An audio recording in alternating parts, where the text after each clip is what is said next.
Cheesy చీజలింగ్ స్నాక్ని ఒక్కసారి మనదైన రీతిలో పిల్లలకి చేసి పెట్టండి. ఎంతో ఇష్టంగా తింటారు. చూడండి ఎంత క్రచీగా ఫ్లఫీగా ఉందో. ఇంకా మనదైన తీరులో తయారు చేద్దాం, వచ్చేయండి. కావలసిన పదార్థాలు: 1 కప్పు పాలు, 2 కప్పుల మైదా, హాఫ్ కప్ చీజ్, పెద్ద గరిటెడు butter. Welcome back to my channel. It's your Maryraj. మీరు ఫస్ట్ టైం నా ఛానల్ చూస్తున్నట్టయితే please subscribe and share and support my channel. ఇప్పుడు ఒక ప్యాన్ తీసుకొని పాలు చీజు వేసి కరిగేంత వరకు బాగా మెల్ట్ చేద్దామండి. ఇక్కడ నేను పచ్చిపాలే తీసుకున్నాను. మరిగిన పాలు పక్కన ఉంచుకుందాం. ఇప్పుడు వెడల్పాటి బేషన్లోని మైదా, కొద్దిగా సాల్ట్, బటర్ వేసి ఒకసారి కలుపుకుందామండి. పిండికి బటర్ అంతా అంటుకునే విధంగా. ఇప్పుడు మనం మరబెట్టుకున్న చీజ్ పాలు వేసి గట్టిగా పూరీ పిండి మాదిరిగా ఒత్తుకుందామండి.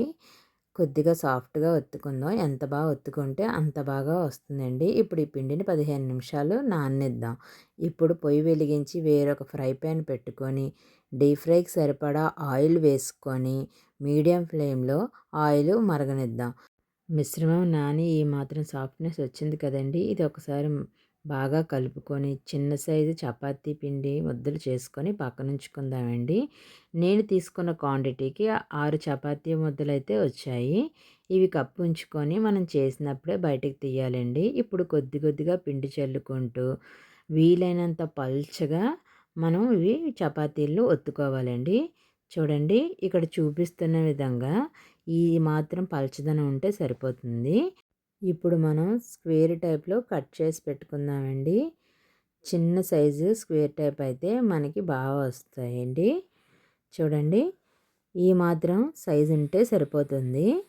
వీటిని ఒక్కసారి చాకుతో మనం అడుగు నుంచి తీస్తే వచ్చేస్తాయి. ఈ విధంగానే మొత్తం అన్నీ రెడీ చేసుకుందాం. ఈలోగా మన ఆయిల్ కూడా హీట్ అయింది కదండి. ఇప్పుడు మనం కట్ చేసి పెట్టుకున్న నిమ్కీలు వేసుకుందాం.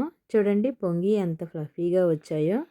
ఇవి గోల్డెన్ బ్రౌన్ వచ్చేంత వరకు మీడియం ఫ్లేమ్లో వేపుకుంటూ తీసుకోవాలి. మరీ డార్క్ బ్రౌన్ వచ్చినంత వరకు వెయిట్ చేయకూడదండి. చూస్తున్నారా, ఈ మాత్రం లైట్ గోల్డెన్ బ్రౌన్ వచ్చిన తర్వాత తీసి పక్కన ఉంచుకుంటే సరిపోతుంది.